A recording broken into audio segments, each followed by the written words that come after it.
ห็นหน้าบางพระเส้นทางที่สวยงามและมีสภาพที่งดงามคนรักปั่นคนรักสุขภาพมีต้องการมาหาใจกันปันสุขที่บางพระไปด้วยกันอันนี้มีความสุขแล้วสีสันวันสีแดงวันนี้อยู่กับสถานที่ที่สวยงามและมีสภาพที่งดงามสวัสดีครับ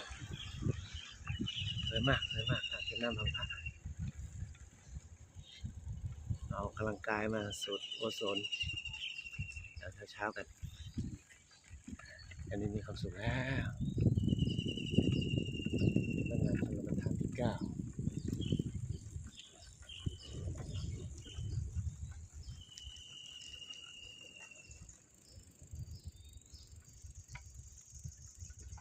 ต้นไม้ตอนนี้